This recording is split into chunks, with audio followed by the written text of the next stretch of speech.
civil azwi Tshisekedi azongisaka bayaka mwanga na tracteur akende kolona masango. En tout cas Tshisekedi alibité, je croyais que mon frère azali congolais pour un changement, mais il est pris en otage par les étrangers. Muza ya tongo moko to utachik to yoga te banamo wa muze banini banamo wa muze muza na kuua wani yoro bani muza kufi bakadoko basimbi moto muze muze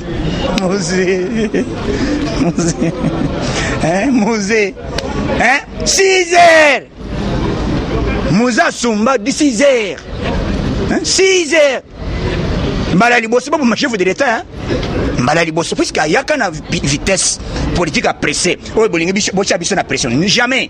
Nous sommes très sains. Donc si aujourd'hui le président donne l'ordre qu'on arrête ces messieurs, ce gars lui na limbicité en tout cas 2 heures c'est trop. Vous comprenez, Muntu Oyo, c'est par là que je baninga qui est secret comment Moussa Nyamisi, c'est un secret à la Moka Panzani. Donc je vais vous informer comment les choses évoluent ici au Congo. Pour comprendre que t'es Nzambe Oyo, biso Sambe Laka, à la Kate. Complot à Genève va détruire le Mboka. Muntu Alobiango, moi je vous donner les informations dès le début. Naibisi bino ke Fayulu Azali Kobundisa. Félix Sekedi, il faut détruire les Mboka Oyo. Puisque Basali complot na ba multinationaux. Tout le temps où vous allez souffrir na poto. Tangu bazo bengana na poto. Tangu yo zolo ka carte ide pes. Ozande kwa bandundu. Fayula zalaka wapi? Fayula yebi biso ekola tanga na primaire, atanga na bakoko na ba masa batanga na Fayula na Congo. Ala ke sabiso mibale. Voilà un homme mon côté mutema na mettre bien mise en garde muto ameka kokene na muzolete ndenga boso ya wana et puis kuna morazali awotona yo oyoka mbuma na nzoto wala ko peksa mama na mboka Jean Pierre Bemba kokende na muzolete akendete pas besoin de lui pour nani. Est-ce que ya zanga kimbongo ya koya kolelao ba président ba wuti mboka mususu ba yao ba to ba wuti poto ba ye ba zongi aya ya ba kendete, on n'a pas besoin de Peut-être zalaki pour la motonyoso. Motonyoso lokola kofi oyebi d'abord bango ba tia ranking. Ba sanctionner mutu ya MRC oya yaki na matanga. Ba longo puisque beni nyonso butembo sembo sa nyamwishi. Azani influence ya makasi. Bino bozo telema bozo kende ko sala bêtise okomi ko lobate Félix yo failli ozi autorisation ko banda ko tambola. À l'époque yo banda ko sala yango. Ozo pekisa ba député bakende ko CGT. Tangu Tshisekedi Mulumba lobaki na 2011. Alobaki pour bo aider yazo impérium na ye. Pour moi très moko ya muto trahison. Tshisekedi alobaki que te bo aider ye ceux qui ba député nyonso ba soutenir ye effectivement ba ministre ba soutenir ye na impérium na ye. Fayulu lobaka ni aux autres sa base na yo siko lelo zokende koyebisa ba député qui était au siéger en tout cas ba siéger té député ba koyoka yo siko zo marché faut sengani voilà un politicien azali telantela muto ya sali influence nyonso Fayulu ba mindele bazalaki ba soutenir mbusa nyamisa bimisi ba vérité bino batu bazali ko yo za carte. Il y a eu des personnes au Belgique, au Canada, au France, au Grande-Bretagne, partout. Aux occasions de vendre na poto na liberté, na cause ya parti ning. Ya Fayulu. Ce qui a occasion ya vendre na poto na sima ya eu des personnes à travers Etienne Tshisekedi de Mulumba.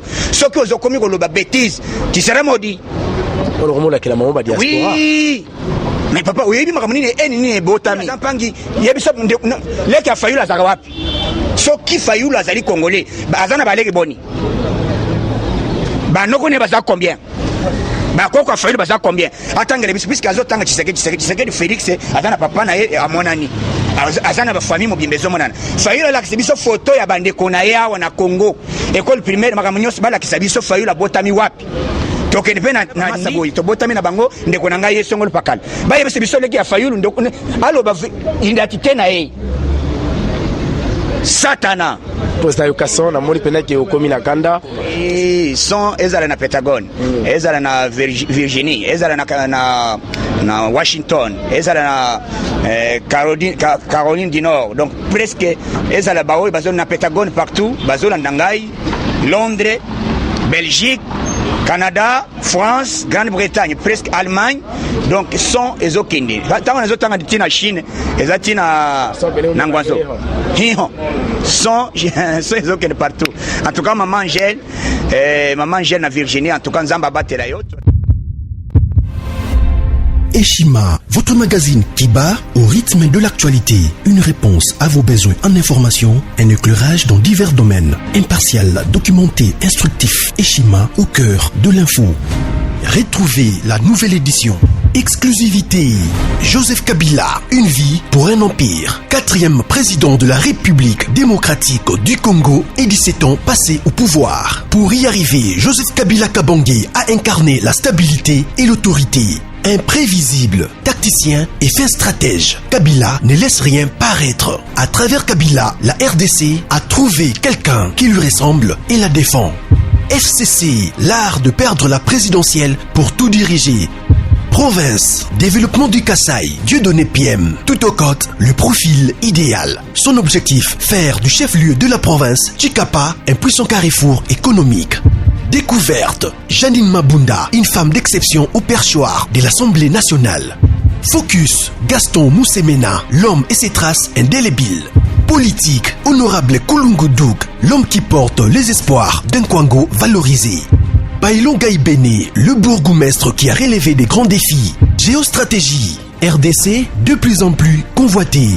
Institution, Jérôme Kitoko et la réforme de la Cour de cassation. Nation, Henri Thomas Lokondo, une liberté de pensée qui choque les idolâtres politiques. Interview, politique extérieure selon Jean-Pierre Alumba. Économie, Gopas, un éléphant blanc choyé par la RVA. Retrouvez l'intégralité du magazine Eshima dans les kiosques. Eshima Magazine, un nouveau standard d'information. Président Yokasson, bonjour. Bonjour mon frère. Pour la santé. Tous a bien, tous a kimia par la grâce de Dieu et puis tous allez continuer ma solo, ils allez bien, moi et boy, mon pépé, il y a beaucoup d'allées mais on est là par la grâce de Dieu. Le lot au monde en boca Charles Nawej a Sengi. Pardon la présidente de la République, a Sengi pardon le peuple congolais, a l'objet à jamais qu'on a la responsable, il y a beaucoup kabouani na kati ya politique, du Cameroun et bien au Bon, chose étonnante, ils ont dit que erreur, il ne faut pas qu'on permette ça la maka. Puisque sur le plan spirituel, même dans la Bible, et le baké, il y a 5 bolimbisi, il faut qu'on limbisse mais ceux qui montent à 5 bolimbisi, limbisi était, bien, Zambé a condamné. Mais sur le plan politique, à commettre erreur, moko ils ont puisque d'abord réputation est qui, réputation est qui. Donc la 5 bolimbisi doit passer dans les médias chaque fois qui était président Ayoka, puisque mon tazali habilité à Bolimbisi, c'est le chef de l'État. Personnellement, comme l'enfant de Dieu, j'ai pas accepté. Accepté, mais l'affaire est réputée flagrante parce que il y a eu affaire matière répressive. À combien de niveau il faut toucher personnalité à chef de l'État? Tu peux qualifier. Voilà ce que l'État peut limbisi le quoi 5 bolimbisi tu peux mi beko ko sana mo sana yango au état de droit. L'État peut réagir par rapport à la réaction à chef de l'État puisque le garant des bons fonctionnements de l'État c'est le chef de l'État Félix Tshisekedi Tshilombo. Donc, si aujourd'hui le président donne l'ordre qu'on arrête ces messieurs, ce gars en tout cas, 2 heures c'est trop. Vous comprenez, Muntu Oyo, c'est par là que Sabaninga que Magambo ezalaki liboso ya makasi. Po bato bazali komona makasi pas président Fachi. Azomona ngo nani akuyi kofiotela mbanga à l'époque.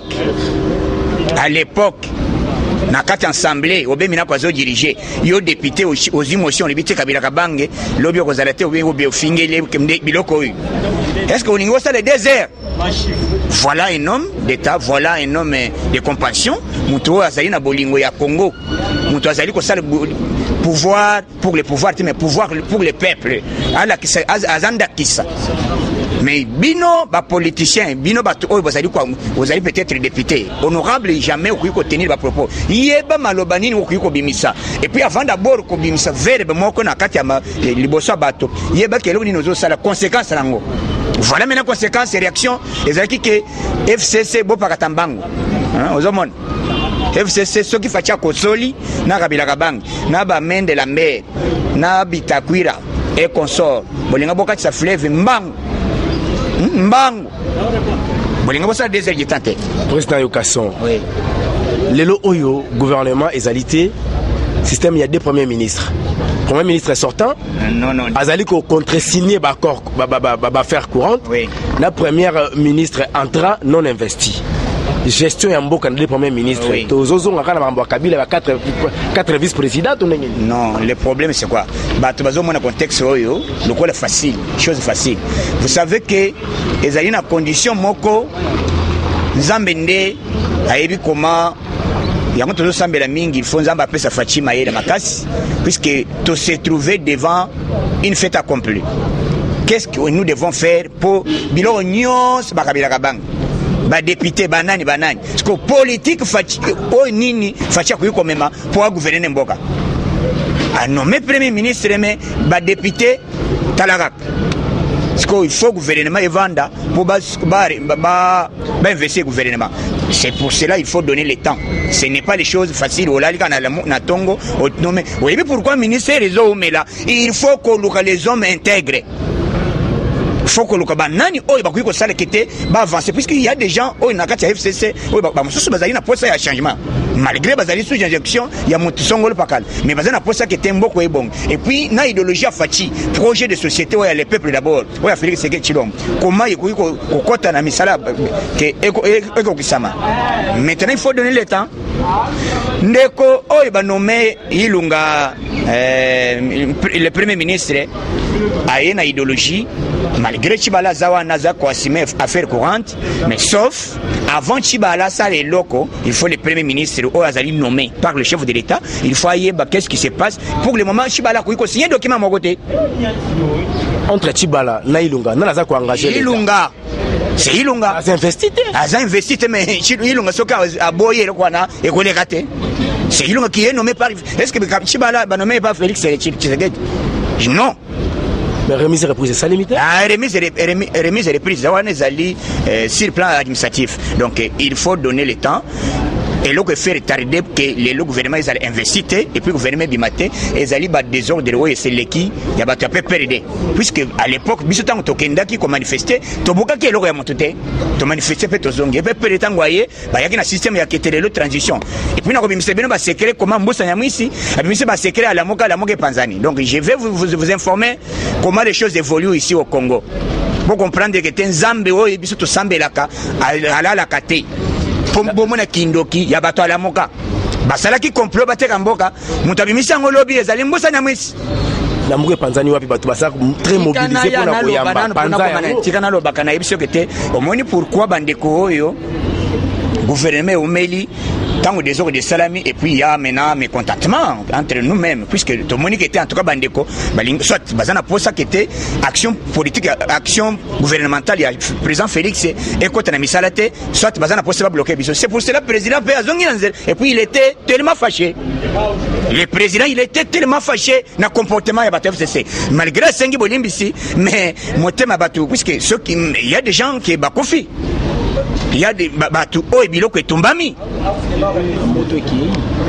na minute bakangi les combattants c'est par là nazo yipse bato oyo bokangi ba combattants wana boche bango na IPCRIM baza les libérer à l'immédiat baza les libérer basali eloko mokote ezaki manifestation et puis tobuke eloko montute tozala ki yawo na permanence tango boye bokangi bazali 19 na weyeke sebeso batikali comme il faut les libérer basali eloko mokote et puis nazo ebisa message oyo et comme pas président webi soki bato ya pe perdre bazana plan na bango biso pe to na plan na biso puisque plan na bino ezali ke boye faire échouer mandat président mais il y a biso ezali ke président a réussi fait un deuxième mandat vous comprenez donc ceux qui besoin na plan na bino kindoki biso to délivrer bino comment makambo ezo salama bandeko pe perdre baye ko bima babandi koleka na ba machette lelo to yoko yoka secret bimi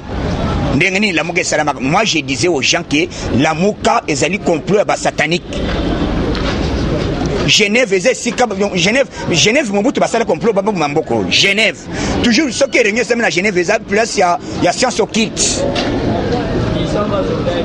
hein et sika oyo basala ka Genève toujours le bomakamboka ba to bakay ko sala complot na Genève ba détruire mboka muntu alobi ngo moi je voudrais donner les informations dès le début na ibisi bino ke Fayulu azali ko bundisa Félix Sekedi, il faut détruire les mboka oyo puisque basali complot na ba multinationaux ba impérialistes et puis c'est créé le bimi que bat oya nani on jewana ya Kofi Annan bazalaki bakendaki ko solana ba américain moko ba mafie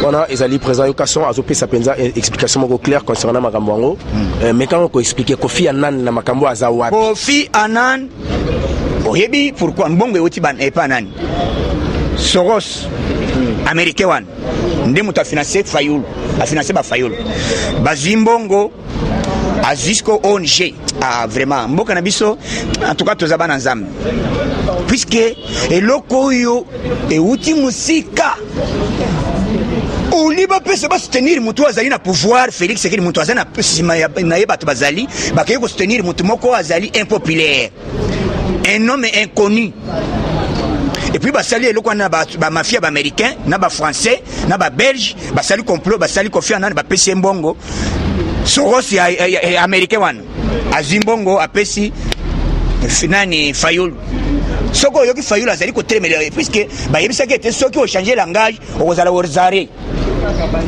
c'est pourquoi je que Fayulu c'est la vérité des dignes mais les gens ko betere bino lisolo ko mambusa yamisi afungoli liboka libigete vérité des dignes c'est Félix Tshisekedi Tshilombo. Quand on parle de vérité des dignes on voit Félix jamais Fayulu atikalo ko bimanata zéro to bande ko sana biso makelele mutu alobi ngo le lombusa ozomona kindoki na bino ngai madidi Martin suka na kindoki hein vrai show bokeye ko sala complot boteka mboka facha za ya nzambe pouvoir ya nzambe za na kimia puisque kanda na batu ya bandoki nyonso ezali ke comment batu basali passation ya pouvoir makile tangite donc kanda na bango il faut makile tanga mais biso tozanza makile ko tangate pe to ko sala mandati na kimia nyonso et puis facha sali ba congolais bazo misala makile mako ko tanga te l'objectif ya ba multinationaux ezali que il faut Congo et la moto bango ba yeba ka ba minere et puis pourquoi guerre ya est si la kate ba soda ko ne ba komi ba yebani bakomi soki lelo babandi bakomi amasa biso toyebani ya talaka tobeta maboro wana lobi tozana shida ali conteneur na bitumba wana nde bazoyiba ba minere moyen contrôler ko nezalité c'est ça l'objectif ya ba miyibi wa ba mindele. Est-ce que donc soki to lobi lelo qui était Mobulu bandeko oy bazo sala nini tolo ba vérité des irines toko tanga parti mususu nini okoyiko leka biso IDPS na mboka oyi to bundisa Mobutu bika 100 francs papier à 50 francs Mobutu ko ekenda kotola na Maroc Muzaya Muzeba yebiseke te kende travailler na Tshisekedi alibike aloba que dès lors j'arrive à Kinshasa je dois travailler avec l'IDPS Muza komawa Muza lobike te Tshisekedi aza civil azi Tshisekedi azongisa ka beka mwanga na tracteur à Kenogolo na Masango. En tout cas, tu sais que dans je croyais que mon frère Azali congolais pour un changement, mais il est pris en otage par les étrangers. Muza ya tongo moko to utachik to yoga te banamo wa muze banini banamo wa muze muza na kuua wani yoro bani muza kufi bakadoko basimbi moto muze muze 6 heures Muza Sumba 6 heures 6 heures mbala liboso babu chef de l'état mbala liboso puisque ayaka na vitesse politique à presser o bolingi bocha biso na pression jamais nous sommes très sages tozali ba politiciens il faut toyer banini puisque Fachi azaki na soldat azu pouvoir par militaire na mando quitter il faut même politique nini pour à convaincre les militaires et les policiers na batu o ya kuti bandeko ya Kabila. Comment les faire changer mentalité Ce n'est pas les choses faciles. Yozo y a pressé gouvernement, mais on doit mettre qui au travail? Il faut beaucoup de temps. Il faut que ce temps que Fati a travaillé. Ce n'est pas dire que ce bâtiment ça faut pas dire na palais du peuple. Likambo oyo simbi ya Daniel honorable Daniel Safou lelo azali invalidé. Lelo oyo toyoki cour constitutionnel a lobby ki azal rappelé la chambre spéciale na ye o ba okende kolandela ba erreur ya ba litige musu c'est salemaki donc ils a déjà le lenga koloba été kala mingi te ba kobongisa makambo wana bande ko wana ba kozonga na kati sika.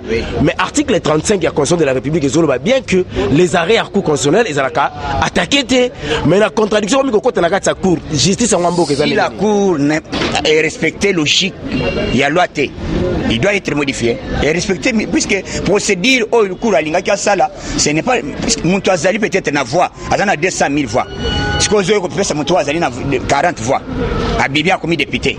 C'est sûr étonnant. C'est pas là nous c'est bien OK. Au moins ni ba politicien mbala eliboso ba congolais va comprendre que té ce qui Félix Tshisekedi azala quitté mais les lo Congo ezali boité. Hein? Tala Facha sikoyo batu président cour azo banga ke Facha va frapper. Hein?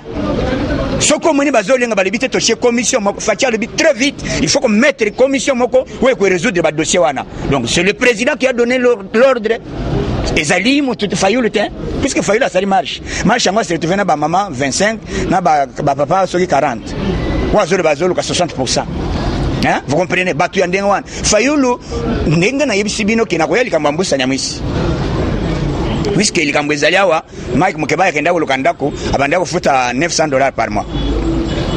Parce que tango papa le pango ayoki communiquer alors papa bongo informer ngai soki okokate bongo na loka commissionnaire bongo yebsanga avant papa na tongo nazolo kana nazabana bazotanga. Vous comprenez?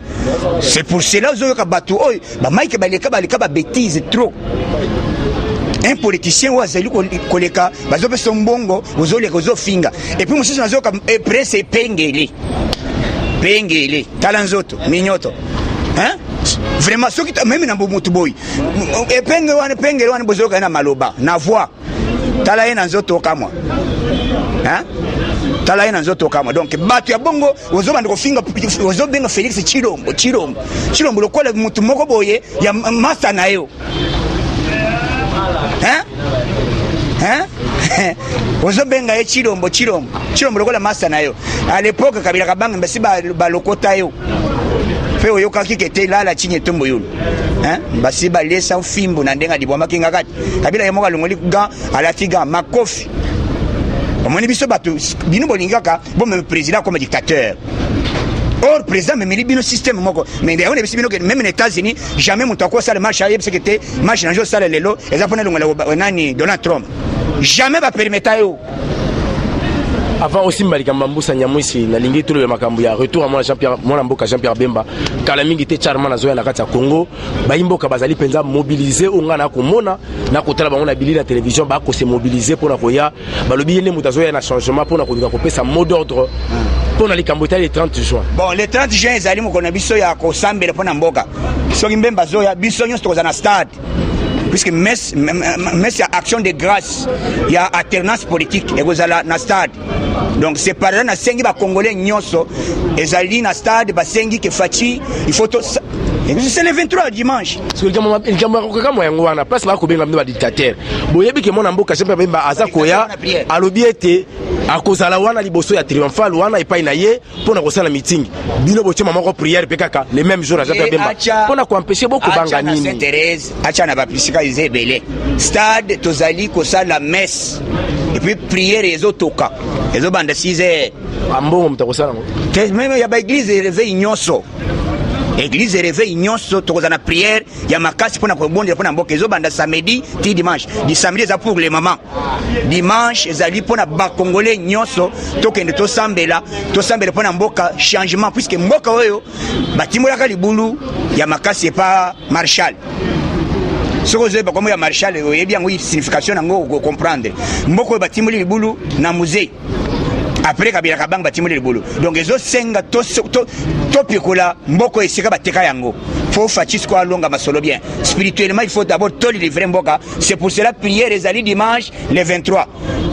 tokozala wana na stade ebele à partir ya mise d'abord batie biso fele tout le monde akozala à laquelle tozokende na stade mpona kosala messe ya action de grâce pour prier mpona kotia barrage na bamilimo ya bamemba ya batia Allemagne et puis ya bamadili Martin makambo oyo Kabila asalaka mpe bino yango tosi tomona à l'époque boza na opposition boyo préparé na meeting na triomphal Kabila betisa basoda match de 6h à 22h match olembi okopemi après ozoni bino bokena na nzela match na prière c'est différent. Lorsqu'on prie pour la nation, ils ont des choses différentes. Il faut tout sembler pour la nation Nabiso que et là on est d'abord les alliés le mot sacré c'est depuis le président Baya jamais oyo kabazo sembler pour na mboka mais oyo ezo sala maizali Fachi l'état a sengi présidence et sengi que nous devons prier pour notre pays. Talam un président chrétien puisque Fayulu na habité se faire des noms la benganien. Papa, en tout cas, Fayulu sera congolais, je ne sais pas. Congolais en Boganine. Hein? Moutema ya nyoka. Oyebi mbosa ye la lobby boye. Tangu bango bakutanaki, jamais Fayulu atikala ko gagner élection.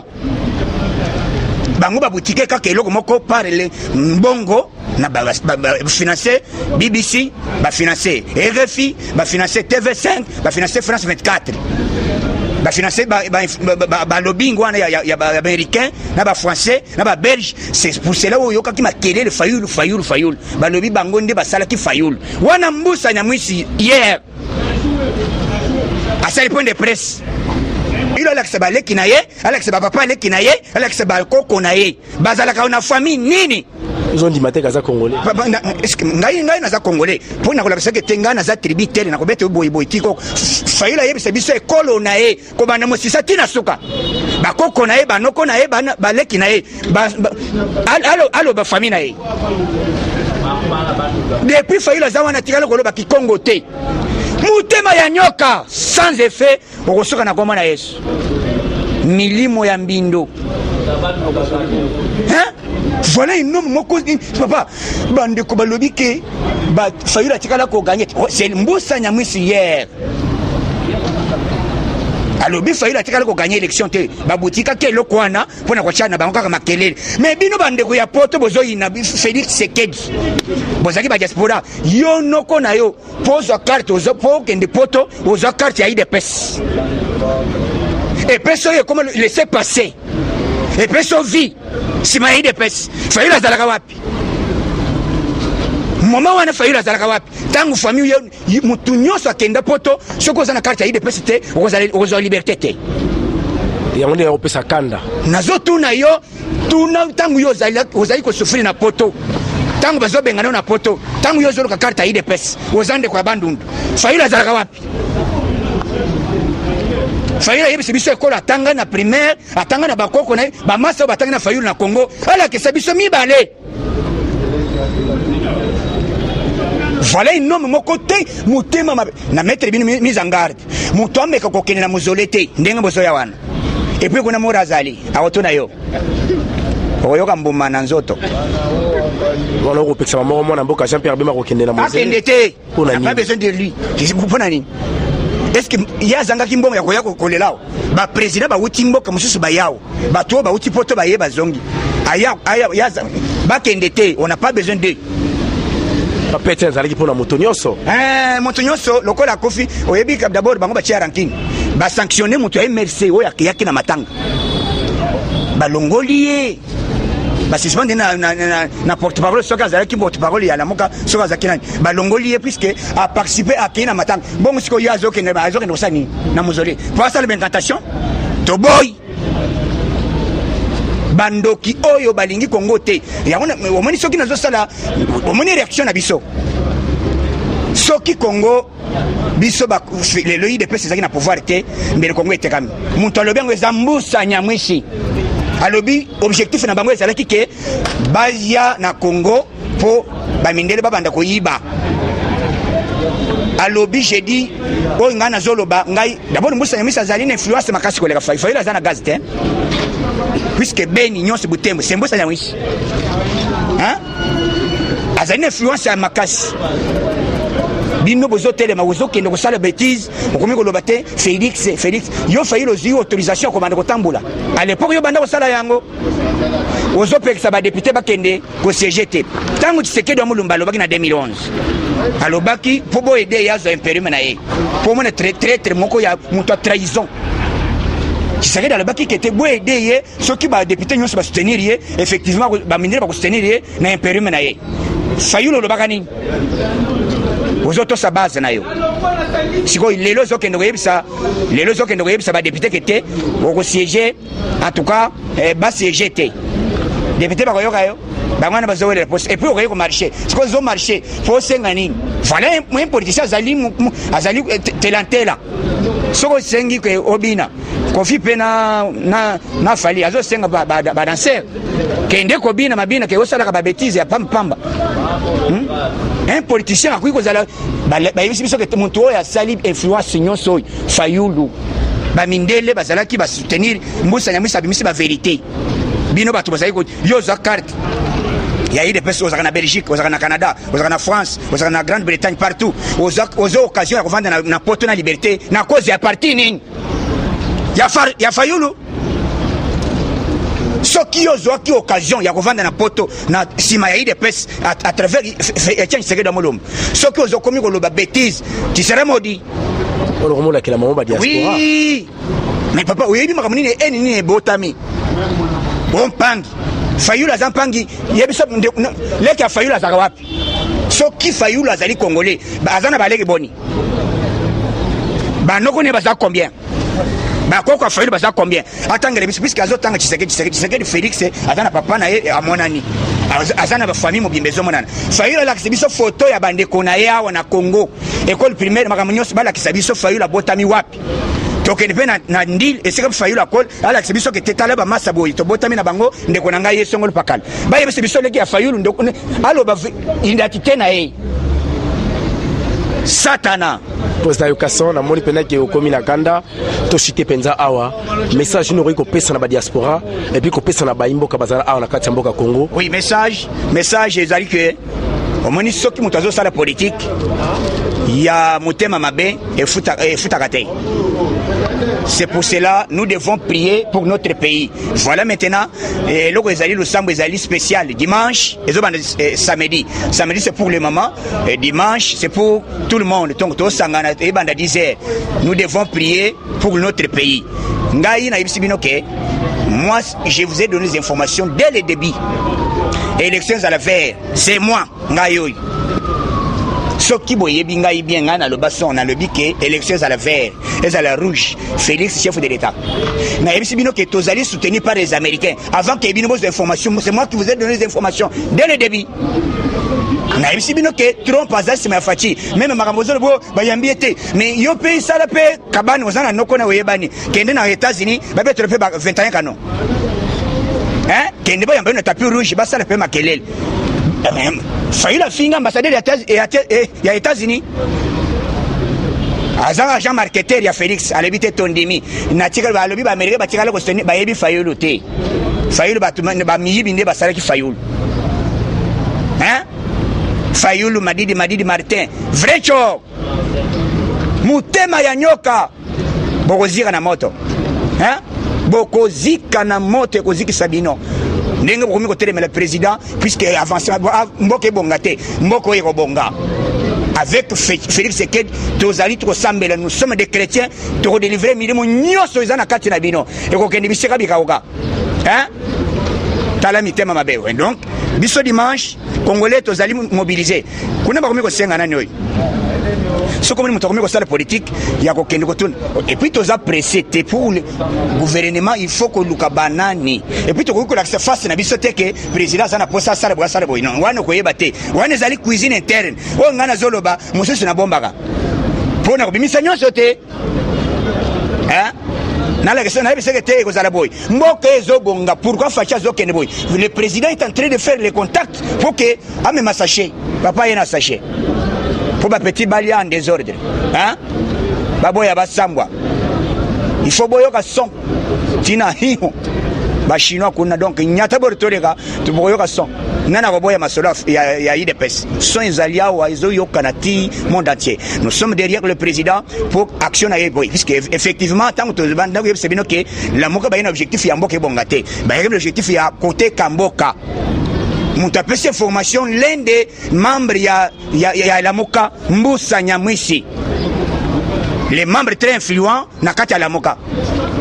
Aye alobi kete pour ça na bango zaki ke bacha na bango makelele manda ya Félix ekendaka bongo mais ya ye pour construire kete peuple azwa melo kwa malunga tokomi na suka président sans lolenge penza opesa ba imboka ba sosoli ba comprendre pena makambango lolenge ni ekotambola numéro ya téléphone et puis sans lenga ba ebisa kinga na ebisa kayo so ekoma ki na Luxembourg baza possible ba ko bisika ba bazali so ezokoma oui son ezala na Pentagone ezala na Virginie ezala na Washington ezala na Caroline du Nord donc presque ezala ba bazona na Pentagone partout bazona ndangai Londres Belgique Canada, France, Grande-Bretagne, presque Allemagne, donc sont les Okindi. Tant les autres ont en Chine, les autres en Nangwazo. Sont les Okindi partout. En tout cas, maman Angèle na Virginie, en tout cas, Nzamba Batelayo, Tolaraka, Nzamba Batelebino, Tozali ne Sengo Mingi, puisque ceux qui te le bité, Tokanga Kape Monogote, Tozali Wana Ponagoloba, Makambu Oyezo Salamana Katia Mboka, comment évoluer ces Okindi. Nous sommes derrière le président, Tozali et Lokomoko, tous à la même morale pour que les Congo nouveau aient à travers Félix Sekechilom. Ce qui est le Félix Azaraki, d'abord, le politique qui a pressé. Ce qui Facha qui est pressé Bomaga. Yo lingi to be mamot Facha abanda ko ebisibino ke le bina kanga kabila le bina ko sala boy wana isa politique te biso tozali ba batu oyo ba yebi politique hein tozali batu oyo ba yebi politique comment makambo sala maka. Et tiens, c'est que le baki qui était, en tout cas, peuple Boke ne bola le ponga bébé. Pourquoi tu sais que à Salake station à la NT? Voilà un homme du cœur, Motema Moubolingo, qui sait que de Moulumba. L'homme historique. À Salé, l'homme à Makas, tous à la même morale, tous allés derrière le président. En tout cas, na Seperanam Batunde Konanga Nyoso. Denga Bosso Bobengaka, Denga Boyoka Kapasi, tous allés ensemble, tous allés Kosenga Kembogezo Bonga, gouvernement et Zobima. Bazana Maki. Bana maki à 48 heures et dans ce 48 heures ici barobima ba pesa val puisque makambo ezalaki comment quoi planir ba poste ministériel gouvernement linga ke bima mercredi passé président de muta suspendaki puisqu'il est en colère par rapport à acte o salamaki chef d'état de aller bobi malibanda mais président katalaka garant de bon fonctionnement il faut attendre comment intérêt peuple masole zongi bakota kilobi baza quelque part ceux qui basilisi nyata boro tolega ndenge koyoka bapeti bakosumba désordre nana boboya kolia awa na mboko papa soko boboya kolia sako biloko ekokita ekita pona IDPS tango bana bakotanga classe ofele ba to IDPS ne bakotanga classe ofele sinina banoko ya mbemba ya chairman control hein contrôle vous comprendre bah tout sommes hein voilà hein merci beaucoup na bandeko nanganyo se balanda kanga monde entier je suis au cœur avec vous en tout cas son et ko zangate yo bino mo comprendre tous à la pouvoir tous à la tête mais nous sommes là pouvoir pesateur ya kozela ndoto puisque faïla zo élevé à mona zo signer ordonnance lobia comme président Martin Mingi te comme la souka président merci pour l'intervention là yo à la prochaine numéro na cité plus 243 97 047 45 58 plus. Eshima, votre magazine qui bat au rythme de l'actualité. Une réponse à vos besoins en information, un éclairage dans divers domaines. Impartial, documenté, instructif. Eshima au cœur de l'info. Retrouvez la nouvelle édition. Exclusivité.